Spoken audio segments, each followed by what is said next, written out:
Hi everyone, and welcome back to another reading of Take Kim's Guide to Japanese, which you can find at guidetojapanese.org. We're still continuing with our introduction of particles, and today we're going to look at the ga identifier particle. Okay, so we can make a topic particle using wa and mo particle.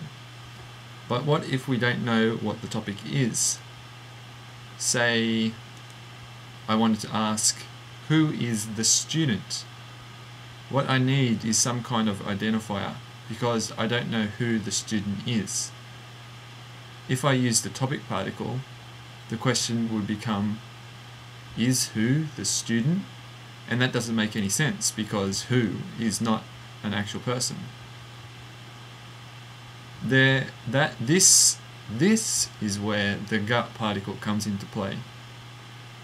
It is also referred to as a subject particle, but I hate that name since subject means something completely different in English grammar.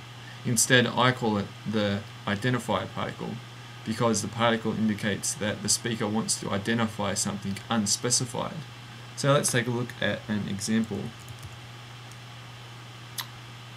誰が学生? 誰が学生? And this is Bob again. Bob says, who is the one that is student? And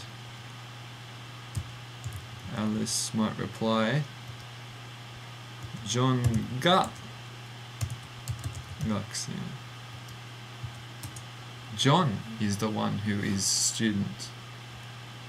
Bob wants to identify, so this is, the first speaker is Bob. Bob wants to identify who among all the possible candidates is a student. Alice responds that John is one, John ga gakusei. Notice Alice could have answered with a particle, with the topic particle to indicate that, speaking of John, she knows that he is a student, but not maybe the student. You can see the differences in the next example. So, 誰が学生 and 誰は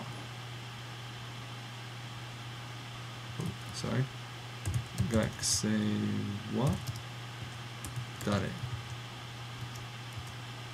So the first one is 誰が学生, which is who is the one that is a student, and the second example is 学生は誰, and that is student is who, or the student is who.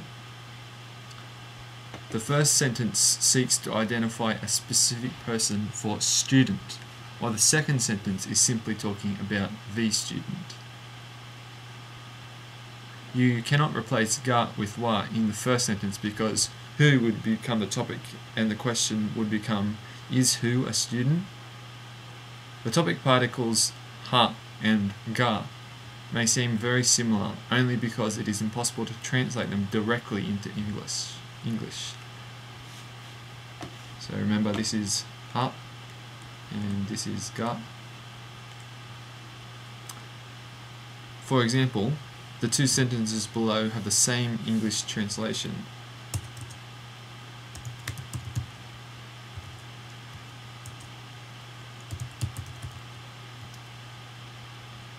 Watashi wa gakusei.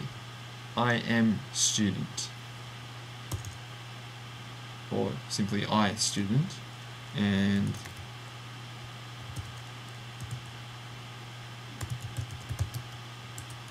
Watashi ga gakusei, I student, or I am student. However, they only seem similar because English cannot express information about the context as succinctly as Japanese sometimes can. In the first sentence, since watashi is the topic, the sentence means, speaking about me, I am a student. However, the second sentence is specifying who the gakusei student is. If we want to know who the student is, the particle ga tells us it's watashi. You can also think about ga about the gut particle as always answering a silent question. The second sentence might be answering a question, who is the student? I often translate the topic particle as for or about, and the identifier particle as the one or the thing to illustrate the difference. So let's take a look. Watashi wa gakusei would be, as for me, I am student.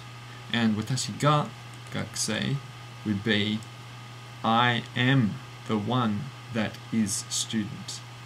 The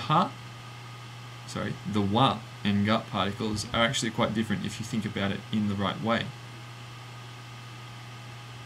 The gut particle identifies a specific property of something, while the wa particle is only used to bring a new topic of conversation. This is why, in longer sentences, it is common to separate the topic with commas to remove ambiguity about which part of the sentence the topic applies to.